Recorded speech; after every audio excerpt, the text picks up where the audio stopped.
In the world of HR, the number of cool things that we can build to make our clients' lives easier is endless.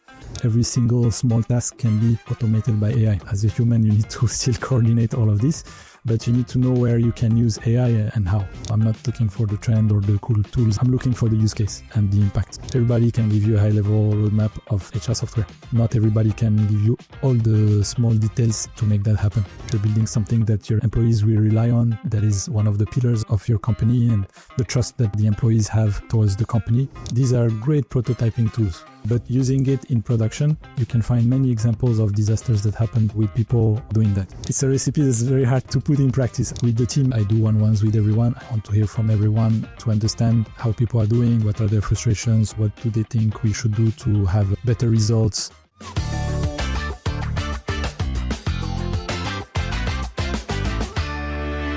What is the question you get the most at Brio when you talk with clients? What are the recurring themes that are coming to you? Features. In the world of HR, there is a lot of things that you can do, a lot of processes that can be automated, a lot of use cases, different industries, and so on. The number of cool things that we can build to make our clients' lives easier is endless. We are always listening to clients, always trying to get feedback and seeing what can have the most impact. When I get on a call with a client, it's usually because there is a feature to discuss and trying to see how we can bring the most value and so on. How do you do to prioritize the depth and width of HR? How do you do it? You say impact. Can you be more precise in how you do it? So usually the impact that we can give is either on the HR process itself, so helping HR teams do what they do faster, more automated and so on. Or we can have also impact on the employees or the organization itself, basically trying to make the employee experience better and so on. So we try to always think about both. Things need to be very simple, seamless for employees because they don't want to bother with the HR app. They just want it to work. And things need to be flexible, configurable, and so on for HR. So basically, those are two things. Then we listen to customers. Usually, we are lucky, maybe compared to other applications where our application, when it's used, it's the only HR application used, or at least the core one that is used in companies. Companies and HR teams need us. They will not just switch in a day like you could do for other applications if you don't like them. They will voice what they need. You have to listen and see what are the recurring themes, what are the recurring requests that are done across several clients. Sometimes they can be formulated differently. The feature asked can be differently, but the problem behind can be the same. That's how you need to recognize those patterns. And once you do, you can really see the true impact of what you're going to build by seeing, if I solve this problem, how many of our customers is going to impact, how is it going to impact the HR process and also the employee experience and so on. How do you research the user experience and the problem? Do you use a specific method? There's plenty of methods. We have our own right now. Again, we are very close to our clients. We have an amazing customer success team that talks to them every day. The way we have built actually the product is by having the customer success team working very closely with the product team. They have been built together. Actually, when we just started, I was leading both teams. So I was really making sure there is a bridge. Right now, they still have a daily half-an-hour call between the two teams so that they can really talk to each other deeply, not just book tickets for each other and then have a pile of stuff. That's how we get the maximum of information. So the customer success team is really a team that has talked to thousands of HR. They know HR really deeply. They know the use cases, they know the industries, they know all of this. So they empathize very, very deeply with our customers because they hear their pain points and what they're stressed about and so on every single day. They are able to bring us that information to the product team. And with that very close link, we are able to get, let's say, at the same time, the volume of information. So all the requests, all the needs and so on. And at the same time, a little bit of depth and really understanding what is the user going through and so on, because we are talking, it's not, again, just tickets in a CRM or whatever. That's the main source of information. Then once we identify a problem, we can get on a call with some customers to actually understand what's behind and dig a little bit deeper. But the most important is to really have that big picture, have all that flow of information continuously coming. And the product managers have built their frameworks or their way of analyzing those issues and extracting the most important ones. It's the DNA of the product. It's how it was built from day one. Very interesting. And what led you to do HR? How come you ended up co-founder of a HR startup? Yeah, it's funny because my background is in financial software. So software for trading systems for banks, very big kind of software. After that, I wanted to stay in B2B software because it's where my expertise was. And I was thinking about what kind of products I can actually get involved with and dig deeper into. At that time, I was working in Singapore with a company. It's a consultancy, actually, software consultancy. It was a fast-growing SME, basically, which is our target right now. So it was, let's say, about 100 people. I was reporting to the CEO. I was heading one of the departments there. It was, again, reporting to the CEO and heading the department. I was doing a lot of HR without noticing. I was hiring people, doing performance appraisals. And since I was reporting to the CEO, I was trying to build the company a little bit with him. So we were trying to enhance our process for performance, for all these things. I was getting deeply involved in those organizational issues that are actually related to HR. And that's how I got my interest at that time. Again, I was trying to improve performance appraisal process, to be more forward-looking, to grow my teams and so on. That's where I actually noticed the pain point. I was researching the tools that I could find here in the region about HR. Also working with my HR team, their answer was always that, okay, our HR system right now is doing payroll and leave. For performance stuff, we are doing Excel. All your great evolution or ideas to enhance our process, we love it, but it's too time consuming. We cannot do that. We have other things to do. So I was really living the problem when Ben actually reached out to me and told me about this HR software idea.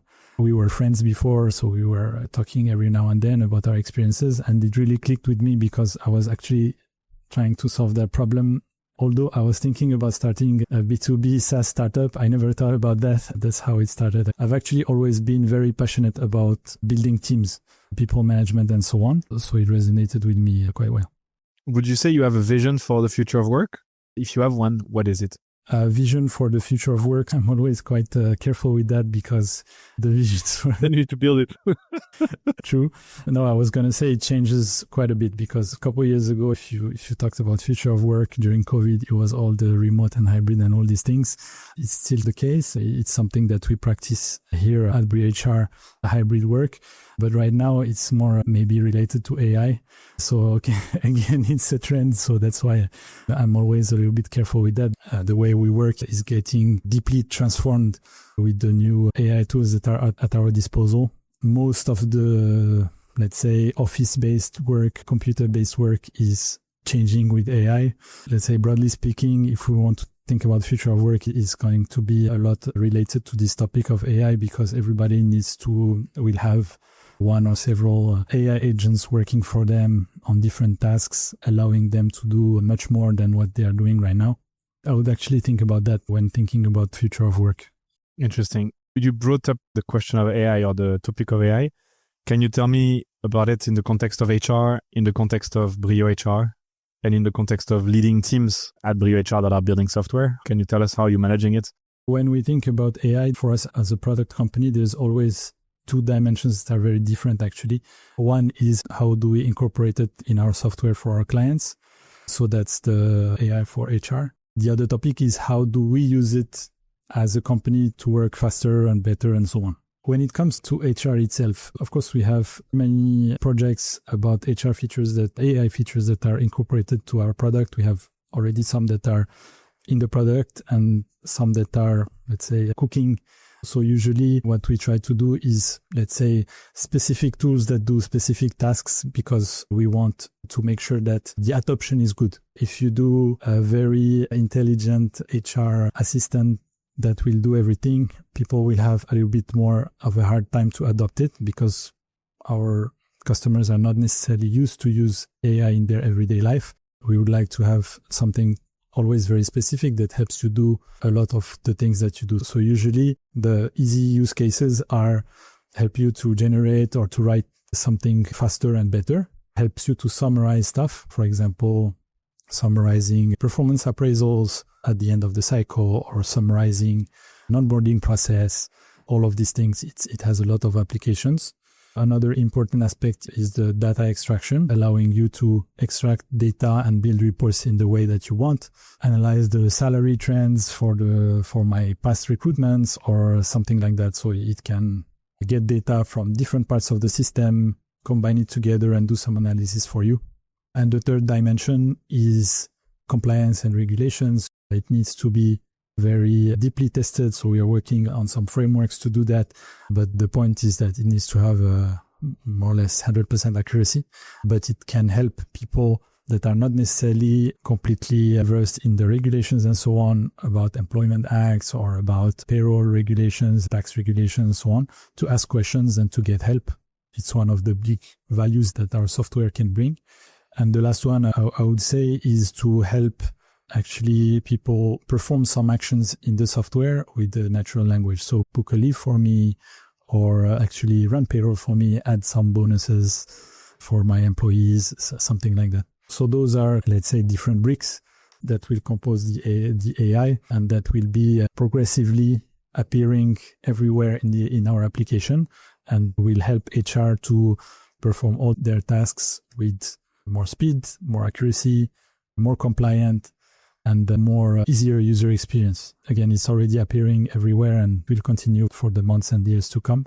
The goal for us is a little bit what I was describing as the future of work, is to have a sort of augmented HR that can do the same work as they were doing before, but so much faster and so much better and such a bigger scope for, let's say, a small company that has just one HR to be able to do a super nice appraisal process, which was my dream back then before I created Brio.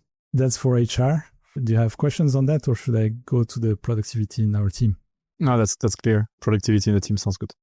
All right. So in the team, I think it's a culture, right? So we need everybody to think about AI for whatever they're doing, because every single small task can be automated by AI. We don't have today what everybody keeps talking about, general intelligence and whatever, that the AI is going to do everything for you. The AI is just very good at doing some tasks. So you, as a human, you need to still coordinate all of this, but you need to know where you can use AI and how. So the first thing is to allow employees to get subscriptions of AI. So that's a good first step. There is paid plans for a lot of things, ChatGPT or others. There is a policy to put in place in the company, of course, to be justified, but that everybody can actually use good AI tools. And then we, as leadership, have to encourage people to try. AI is like anything else. If you try it without using it properly, then it gives you bad results. You say, this AI hype is useless, and you go do something else. We have to push people to try and try again and help them to understand how to give better prompts, to use different tools, maybe more specialized tools, as I was mentioning before. So this is, again, a culture that is being built. As much as employees start to use it, then they start to tell their colleagues and give tips to each other and so on. It's not something that you can impose, but it's like culture. It's something that you can encourage, but that needs to emerge by itself. A good example is always the engineering team for these things, because they are fast adopters of this kind of tools. And also, if one job has been transformed by AI more than others, I think it's software engineering. Now there is all this vibe coding trend. Vibe coding is a good example of how to use AI, basically. What does it mean? I have no clue what it means. Oh, sorry. I'm in my own world, maybe. So I'm thinking that everybody knows about that. It means that the AI is writing most of the code. It doesn't mean that the software engineer has nothing to do. Software engineer will have to command the AI to write the code that they want. So you can say, I want you to add this feature and here is how, and so on. And the AI will do the execution of that. So what's very important is, again, to know how to ask the AI. So that's the prompt. And then how to verify the work of the AI. You cannot just tell the AI to do the code and just leave it as it is. You have to verify, and you have to maybe iterate a little bit. before it works properly and the way you want it. Actually, I was saying it's a good example because it's what you need to do for marketing or for whatever. And I have several engineers that started by telling me, I've tried and it's really bad, the code that it's producing. Okay, but have you worked on your prompt so that it does exactly what you want? The AI needs to follow some guidelines. You have to give him the guidelines the way you want it. You want things and so on. You cannot just expect magic. And on the other side, AI is like somebody that works for you, a junior person or whatever. You cannot just expect everything to be perfectly accurate. You have to check after that. If you ask something to ChatGPT, it has a small mention below saying that it may be wrong sometimes. So you have to be careful with that and you have to verify. But it's a great tool to have a first draft, to explore, to even have actually an advanced draft, but it's still for you to confirm the draft. Very interesting. And how do you see actually the AI topic in companies? Should it be on the CTO or should it be under the CHRO, knowing that AI agents could be considered as full-time employees in a certain way? And people talk about labor displacement. So where do you see it? Are CTOs holding it or are CHROs to hold it? I would say neither. I think CTOs can help to enable it because they know probably the topic better, but it's something that all the leaders should take under their scope or their OKRs or their achievements and so on. I wouldn't see it as HR in the sense of labor displacement or having AI agents as new employees. The HR leaders should take it for the HR teams, the same way as the marketing leaders should take it for the marketing teams. Because again, if you want to have impact, you need specific use cases of things that can be automated and can give good results with AI. If you have the CTO that is doing it by himself, well, it's great for the engineering teams, but how can he know what is that small task that is very repetitive on the marketing team that could be automated? How do he know that? Maybe he can sit and interview the whole team and so on, but it just takes too much time. The leaders should basically get more literate about AI. Maybe the leaders can use the CTO for that. And then they need to build that culture, meaning at every meeting, when somebody's saying, I spent so much time doing this, they will ask, do you try to use ChatGPT or whatever AI tool to automate this? And if you need some help, maybe the CTO or another engineer can help as well. But it needs to be a new way of working that everybody adopts. For job displacement, there's always two sides.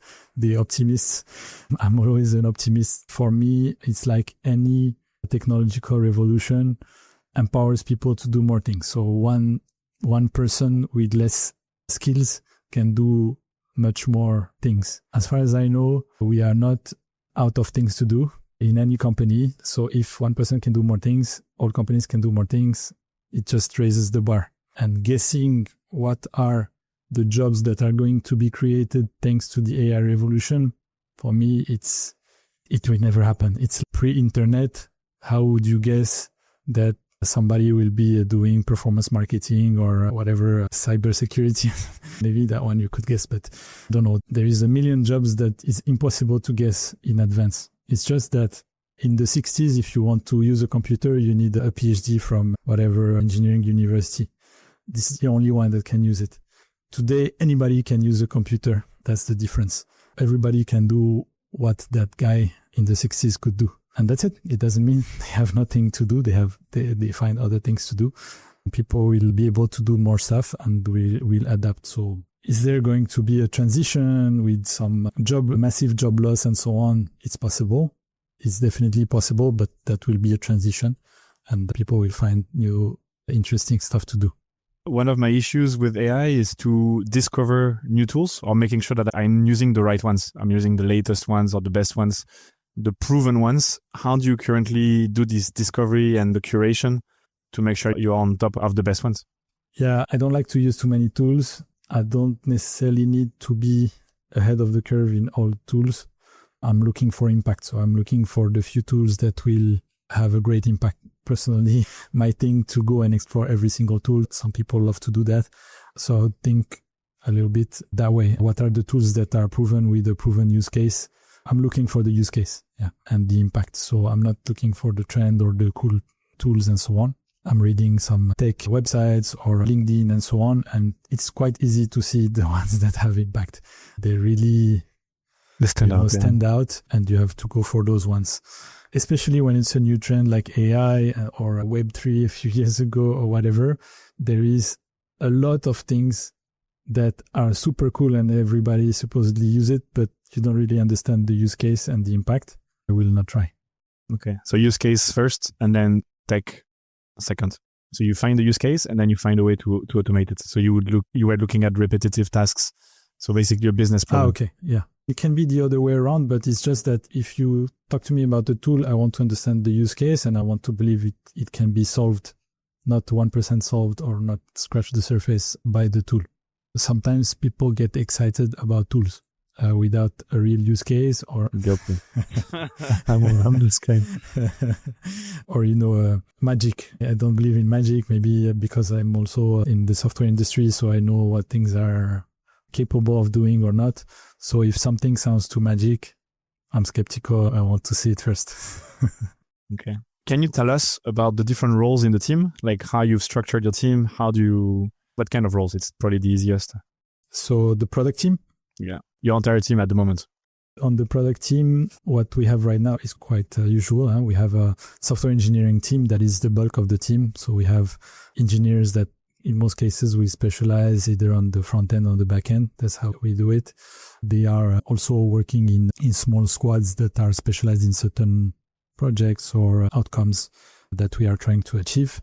Then we have a product team, product managers that are responsible for keeping the connection very deep, as I mentioned in the beginning, with the customer success team, but also with the sales team, understanding the problems, and also that are working with the software engineers to problem solve, how to solve the customer problem in the simplest, most straightforward technical way, so we don't build any monster out of that.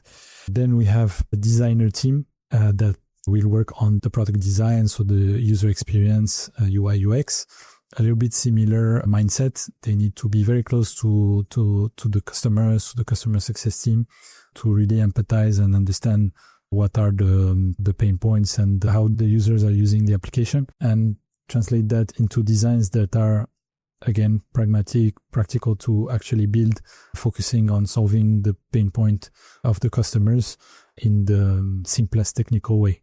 And the last part is the infrastructure and what we call DevOps. So it's taking care of, let's say, our servers and our infrastructure so that it can scale, it can be deployed automatically without having so many manual steps to deploy, so that we can have a very smooth and frequent deployment of new features. We don't block the innovation, basically. All of this needs to be very smooth.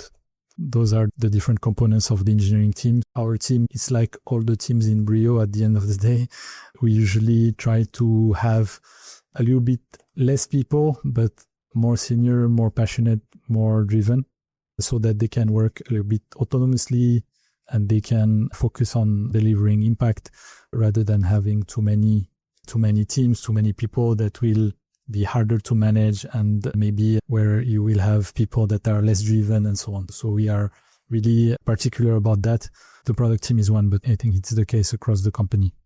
Yeah, last time I was thinking about you and the role and this interview, and it almost felt like you were an IT, like the IT support desk or the product and IT team of every company for HR. So I was thinking about you in that sense of like being one part of the organization you work with. And then I was thinking about with AI, now you can replace many tools. So you could almost create your own HR system. Why use brioHR? Why use people like your team and you in order to design those processes instead of having, let's say, an HR team and a local IT guy trying to develop something from scratch? Why do you think this is better? What do you think? You mean that the company develops their own HR software because we have AI tools? Yeah, now you can develop anything, right? This is the kind of magic that I'm skeptical about. So it's actually funny because a couple of months ago, there was some new tools that are actually amazing that are called Lovable or Replete and so on, that allow you to build a whole system, website, whatever, with a few prompts. This is the kind of tool that I wouldn't advise, but you could decide to build your own HR software with. A couple of months ago, I read everybody is saying that, okay, SaaS is done. Everybody can build their own tool. Everybody can replicate your tool in a few hours and so on. Okay, I'm skeptical. I wait a little bit. I tried myself. It's actually amazing. I'm really amazed by these tools. They actually can build an application in a few hours. But then is it a production application? I don't think so. And more specifically, as much as you try to make it evolve, meaning add me this feature, remove this, change that, the more you will get limited. Because that's actually the problem that software engineers have, right? If you come to a software engineer and you give him all features, super detailed of everything that you want, it's fine. But the problem in software from ages has been to build the software and make it evolve without creating a mess. Basically, that's the art of software.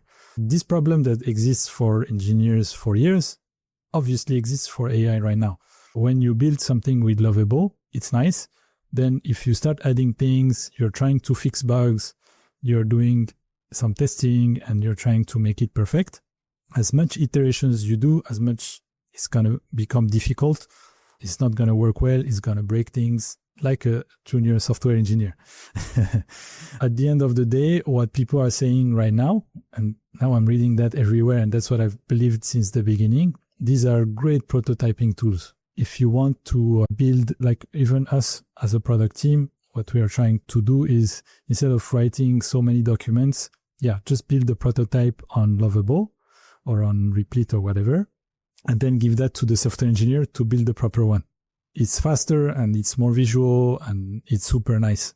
But using it in production, you can find many examples of disasters that happen with people doing that. You can see that on LinkedIn. There is a lot of people giving their story with that.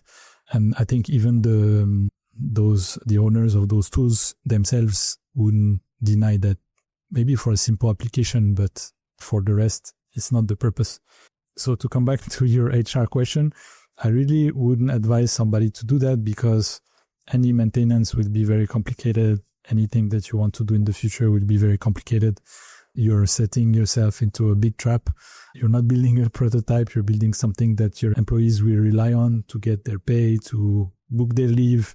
It's something that is very critical, that needs to run in the background. Nobody sees it, but that is one of the pillars of your company and the trust that the employees have towards the company.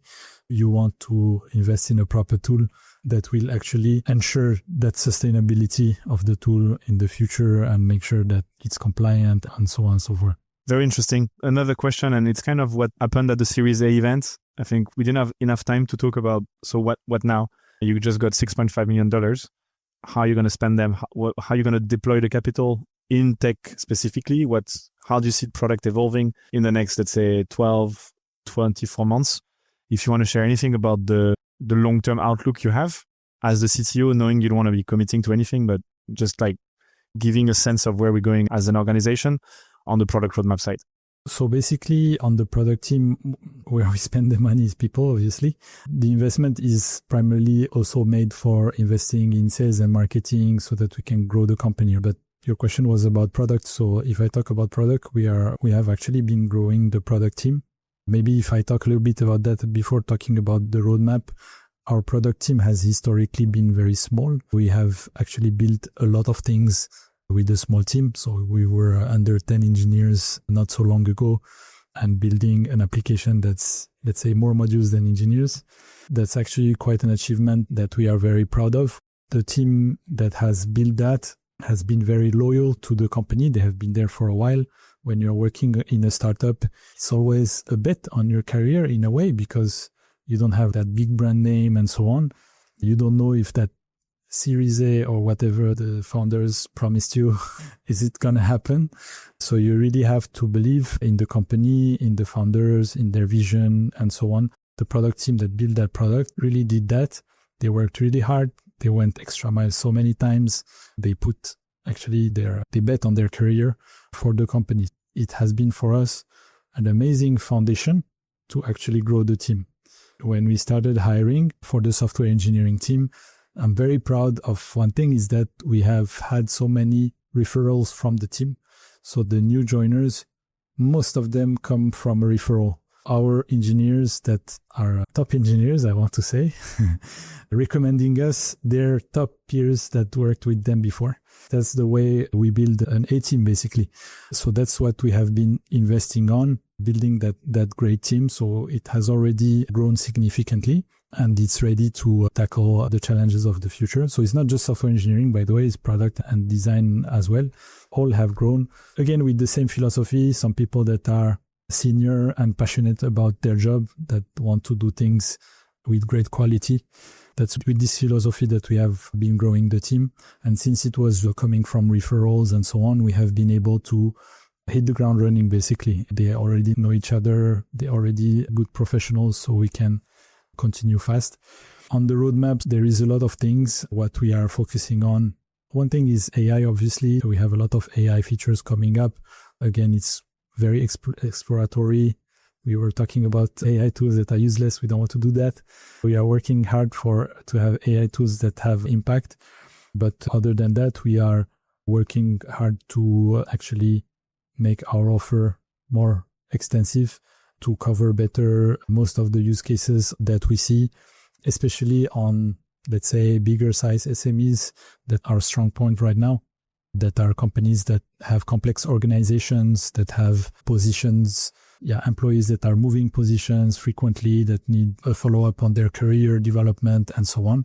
We are working on the foundation to enable these companies to handle better their workforce for the future, for the evolutions that they need to make every year a long time. Do you want to share anything on the features you're going to launch or not? What can I share at the moment? So the ones that are coming up very soon are some evolutions of our leave module. So we will have much more flexibility in the way we can configure the leave module. Basically, it's already very flexible, but there are always some use cases that we were not covering in the past that we will start to cover shortly, especially in the way you can define leave periods to adapt to calendar years, financial years, and so on. There will be a lot of things that enable flexibility because we are trying to make a leave module that adapts to many countries. It's already the case. It's working in, we have clients in 50 countries right now, 50 plus, and they all use the leave module to some extent. It's working in all these countries, but we want to continue offering that possibility. We are working on enhancement related to our document management, our ability to generate documents, get them signed, get them approved, and all these kind of workflows. Again, it's a very painful and repetitive task for HR, so that we want to enhance that. Those are two examples. We are working on integrations with accounting tools, again, to streamline those processes because big companies, they have complex accounting, obviously, and you don't want to, and those systems need to talk to each other to be able to avoid all these downloads and uploads and loss of the information and so on. So those are examples. There is a lot of things, especially again with AI. I was mentioning earlier, a lot of features related to performance appraisals because it's a process that is long and a little bit boring for a lot of people. As much as AI can automate stuff in there, we think it will foster adoption. So it's really important. The list is long. Okay. You spoke about fluidity of the people changing jobs often in different organizations and wanting to enable that flexibility. You were talking about Web3. Also, Web3 is a lot about decentralization and organizations disappearing for decentralized autonomous organizations and people being more able to be fluid even outside of organizations. So you could be fluid within your org, or you can work and have multiple organizations you're working for. That's just one topic of the future of work. And you touched on different trends. And I think you talked about AI, remote because of COVID. What do you think are the longer term, 20, 30, 50 years in terms of type of organizations we want to belong to, as both a founder who wants to get the power of teams behind the great ideas that you have, and at the same time as an individual wanting to be fully fulfilled in your own personal life, knowing that no one organization can truly fulfill you unless you're the founder of it or have enough decision-making power in order to make it happen. So knowing all of these things, where do you see the future of work going for everyone? Making 20, 30 years predictions, not my strength, but I will give it a try. In a way, it can be related. You talked about decentralization and the fact that when there was this trend of Web3 and decentralization and also remote work, we were also talking a lot about what we called at the time Uberization of the work, so that everybody is working as a freelancer, basically. In a way, it can easily be related to AI, right? Because another trend that we are talking to with AI is especially in the world of startup, is the one-person unicorns. So who's going to make that one-person unicorn? Because it's one person that has a ton of AIs that are doing marketing and sales and whatever for him, and that he can make a unicorn just based on that. So we have already some unicorns with small teams, 20 people teams. We are talking about Lovable and these kind of companies. I'm relating a little bit those two topics because as a freelancer, if you can use a lot of AIs to automate a lot of things that you do, you can have a more comprehensive offering and you depend less on others. So you could more easily offer your services as a freelancer. You could even automate some of them. That's a quite interesting trend. Then is it going to touch everybody? I don't know, because for me personally, I don't want to work necessarily alone. I would prefer to work with people. So then there is also a question of preference here. And the more AI automates stuff, the more the human touch becomes our only strength in a way. Oh. So yeah, I think those are, I don't know if it's contradictory trends, but it's just to nuance that trend and not say that in 20 years, everybody's a freelancer with all his AIs and everything's decentralized. I think it's a preference. A lot of people will want to work like that. In any case, in all companies, people will work with AIs, but then the model, I think humans are still social, so they will still want to work in organizations. Humans believe in organizations and we believe in a society or religion or something. So we still need to have a common purpose. So I don't think people will all be missionaries trying to make as much money as possible as a freelancer. Just trying to show a possible new route, but that has a lot of nuance, let's say. Okay, very interesting. What is a high-performance tech team, in your opinion? What's the peak performance tech team? The aspiration that you all have as a tech team at brioHR, can you describe what it is? How close are you to it?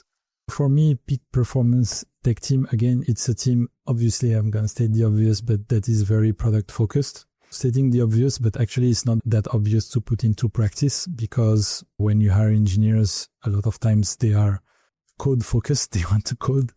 What we are always trying to achieve is that engineers are very product focused. They know what they're building, why they have all the domain knowledge that they need for that. They are able to have proper discussions with product managers and designers. So all these jobs that work together need to, let's say, have a different angle, but looking at the same problem. The problem is to enhance the product. I look at it from a technical point of view. You look at it from a design point of view. I look at it from a value for the customer value point of view for the PM, but we are all focusing on the same thing. You're not focusing on trying to make your code better, and you're focusing on making the most beautiful user interface and so on. That's for me, the prerequisite. And for that, everybody needs to be, again, very product focused, very interested in the product, and very empowered to challenge the product decisions, because that's what counts. So it creates, I'm saying empowered because it creates discussions. In some organizations, you will find product managers are pretty much the boss of developers. They tell them what to do and they do it and they code it. I don't think that's how you can reach peak performance. That's one very important aspect, and again, a prerequisite. And then the other aspect is to tighten the feedback loop as short as possible. And the feedback loop is many stages. When you're a developer, the feedback loop starts with, does your code work or not? If you need to ask somebody else, which is a quality assurance team, does my code work? And you need to wait for a week for them to do some tests manually and so on before getting back to you and telling you it is a problem in your code. This is a long feedback loop. So you have to try and shorten that as much as possible with automated tests and all these kind of things. And it's the same at another level for customers. So if you have to wait for a whole big product to be in production and used by customers before you get any feedback, that's a long feedback loop. You need to try to make it as bite-sized as possible so that customers can give you feedback as fast as possible. That's, I think, the second dimension. To summarize it, those are the most important things. I think we are pretty good on the first one, the product focus. I think we are really good at that. For the short feedback loop, we are good, but I think we're still trying to make progress. It's something that you can always make progress on. It's one of the big technical focus of the team is to see how to shorten that feedback loop. Those feedback loops actually, because as I mentioned, there are several. Amazing. It's something I can relate to in my own role. I think every function can relate to the two things you said. Different words, but similar problems. Okay. Yes, I try to implement that in all teams, by the way. Yeah, no, it's good. What does it mean for you as a role, as a person? What does it mean to be high performance for you? And where are you on your target as a CTO? So that's an interesting question, especially because, again, we just raised the Series A and the team has grown. My role is evolving as well. Pre-Series A, when we have a smaller team, and especially in the early days, my role is to do whatever nobody else can do, to fill in all the gaps in the team and to hire the people progressively to make that happen to the level of quality that I want. Because you can hire somebody and then they're doing worse quality. You have to hold the quality level of the team yourself until that happens. Now that we are growing the team, my role is changing a bit. First, we are growing the team, and also we have a team of very driven and passionate people that we can rely on. This is something that we have built for years, and it is the case. So I can fully rely on the team right now to run the operations and to continue to develop the roadmap and so on. My role is a people management role and kind of technology leadership, let's say. So on the people management, I need to make sure to foster that product-centric culture. I talk to everybody all the time about that. I need to make sure that the engineering team stays passionate about building this product, about technology. I need to also, of course, hire when there is a gap in the team. So basically work on the team so that it maintains the culture that we took so much effort to build. That is one of the pillars of the peak performance team. And the second one is actually the technology leadership. So maybe it's related to the second part, which is trying to shorten that feedback loop. So all the technical roadmap that we need about that is also a question of culture at the end of the day, because I need awareness in the team to make sure that everybody is trying to automate stuff as much as possible, trying to find, let's say, best practice from this person and implement it with that person, convince that person to use it, or that new AI tool that we believe in that I heard of from this person, try to have the whole team adopt it. So it's really a link between everyone.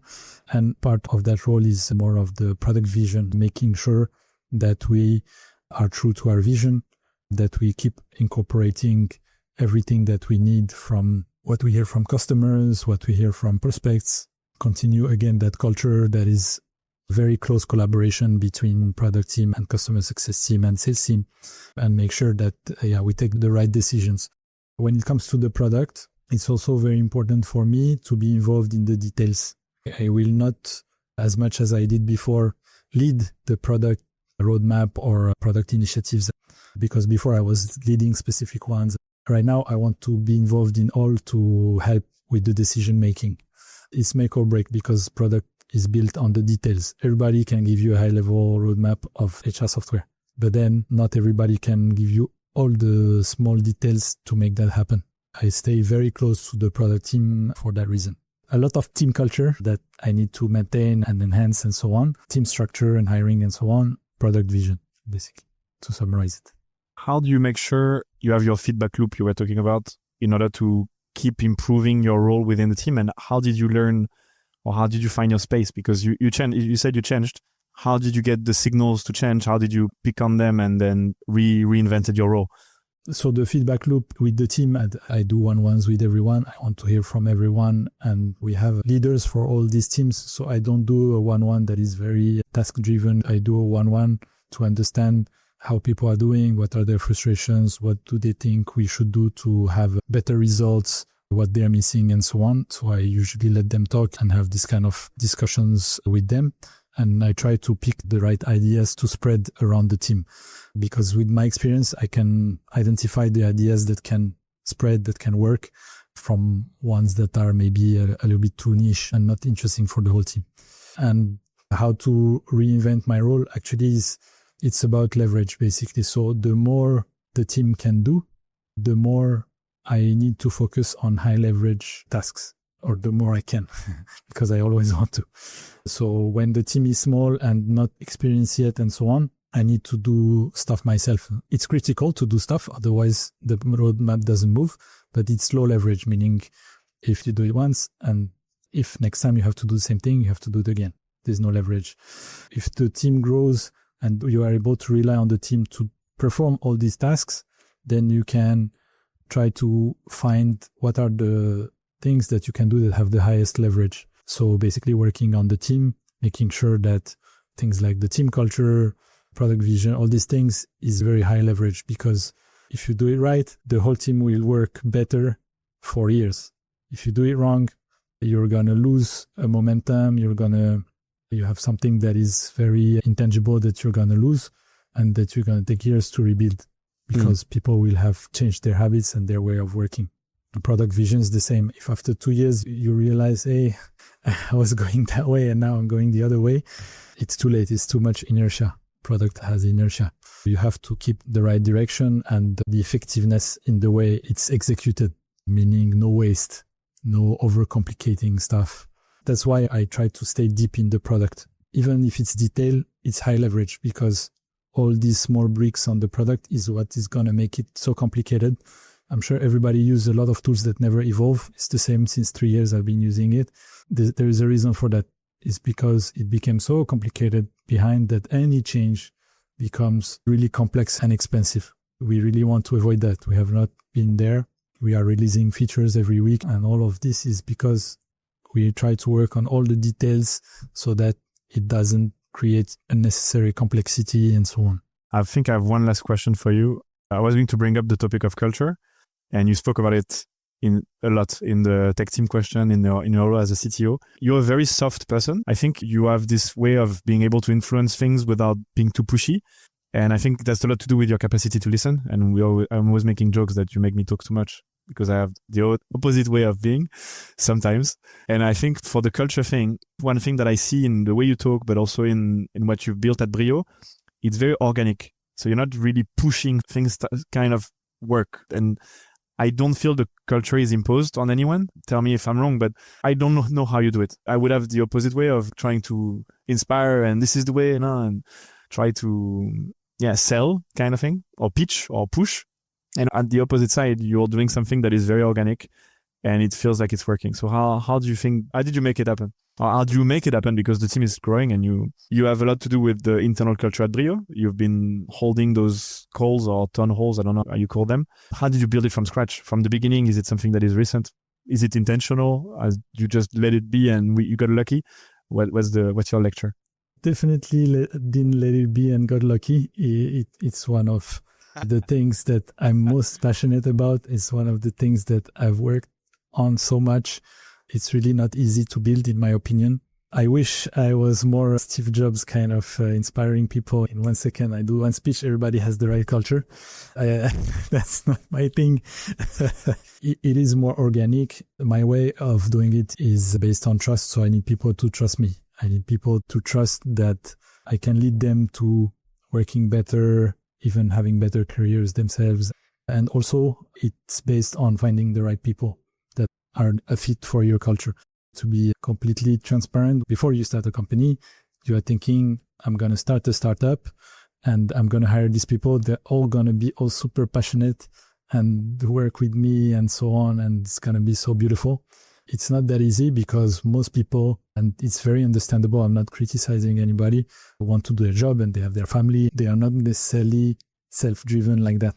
So it took us time to find people that are a good fit for us. And it's organically, actually, the people who stay, the people who believe in you, the people who want to, again, take a risk on their career for a better reward, of course, they are the people that resonate with you, that when you speak, they understand and they agree, or they might disagree sometimes, but they agree in terms of values, maybe. It doesn't mean it becomes easy. It doesn't mean they do everything that you do. There is a lot of repetition and convincing. I'm very passionate about that. So that's why I do also one-ones with everyone. I was telling you about finding an idea here and trying to spread it. Well, it's the same as, it's part of the culture, actually. I really need to talk to everyone, understand why they are not behaving in that way that I think would enhance the culture of the company, convince, repeat. You cannot take one person and build the culture with that person and then take the other person and build the culture with that person. You need something, some magic to happen in the team so that the culture is imposed itself. And once that happens, when you have a new joiner, he will see that, he will reproduce that, or he will not like it and leave. But in the beginning, where the culture is not yet stable, where you have just some slogans in the wall or whatever, it's aspirational, then somebody joins and he has a different idea and the other one joins, he has a different idea. It's a battle you have to win, basically. The culture that you want has to spread and be the philosophy of everyone. And for us, it has worked as long as we were hiring more passionate people that want to build, that like what they build. Yeah, they just enjoy the fact of building what they do, so that's their main focus. So it's easier to have a more product-focused company and everything I was explaining earlier. It takes a lot of effort. It's a lot of convincing. It's very soft. You need to build trust. You need to build relationship, and you need the whole team to slowly adopt that culture so that it can perpetuate with new hires and new people who come to the team. It's a recipe that's very hard to put in practice. I don't have a 10-step guide that you can put in the next marketing slide, but... Good enough. I'll just listen to this conversation again. Maybe one thing that comes, where did you take that capacity to listen and that peace that you have and you bring to Brio? Where was the root of this? Were you born like this, or did you develop it over time? No, I mean, I think I've been like this for a while. My father is like this a lot. That contributes. Maybe I'm also someone that's I have a high bar for saying what I want to say. So meaning I don't want to say things that are not interesting. I'm not very good at just making small talk for hours, but I'm better at asking questions. You mentioned that earlier. Instead of talking about something that I feel is not interesting, I prefer to listen to what the other person has to say that I do find interesting. My bar for listening is lower than my bar for talking. Love it. Good. Cool. I find everybody interesting. So amazing. I'm actually very passionate about listening to people with very different stories than me. So different country, different background. I love it. That's cool. Yeah, maybe you should be the one interviewing. Are you okay? Was it too hard? No, it's good. It's good. Good. No, it was not hard at all, but I think you have a skill. And the one last question, and then I promise I'll let you go. When you know the answer, and you want a specific answer, or you want a specific outcome, and at Brio you get a new person coming in, and maybe they don't agree, they don't see the bigger picture. How do you continue listening? How do you continue being curious, knowing the answer you were expecting? I think it's an important question. I believe that when somebody just joins, no matter his experience, he doesn't know the product, the culture, the way we do things. So I believe that you need to show him. You need to get him on the right dynamic, and then later he can bring his own experience and start changing things and so on. I think it's very important, because if you bring someone new and tell him, okay, you have experience, show us how to do, you set him up for failure. Maybe in very senior roles, I have no clue, but at least for our stage and the stages before, I think that's the case. So some people are more natural with that. Maybe it also comes with experience. They come and they think, okay, I need to listen first, do things how they are done, and then later I will propose. Some people you have to insist a bit more, but I think it's still important to do it, to give them a framework that they can break later, but you give them a framework so that they can succeed first, and then later use that success to bring their experience, change what needs to be changed, and so on. In the beginning, you need to tighten a little bit the number of times you are talking to the person. Talk often. I will never impose and be too directive and don't want to listen. So I will take as much time as needed to convince. But usually I'm the one in my position, so it's easier for me to convince. I know everything about the company. I know everything about the product. And it's okay to say to someone, look, I know that you think we should do it differently. Just do it couple of times this way, so that you can also fit in the team, get your relationships done, and so on, before you start changing. People usually tend to understand and listen to that. Then once they had 1, 2, 3 wins, then you can release and not be so tight and leave them to what they do. And actually, you can start to ask basically more open questions. What do you think we should do? Do you think we should change this? So you can explore different ways. And that's another skill, which is to question yourself and the way you do things. Maybe learn from new experiences from other companies, people coming from other companies and so on. And yeah, if somebody has a new idea, he needs to pioneer that idea, try it first on a small scope, make a proof of concept or whatever. And then if that works, we can try it at a bigger scale. So you get people used also to come up with a little bit of data or proof of concept or a proof of what they are talking about. You need also to make sure that, again, the culture of the team fosters initiative, is okay with failure. So of course we have to be careful with that way of saying things. Of course we don't want failure, but we are okay if somebody tries something and fails, as long as it's justified and we learn from it. So that one is very important because, again, a new joiner, when he joins the company, he will ask people in the team and try to test.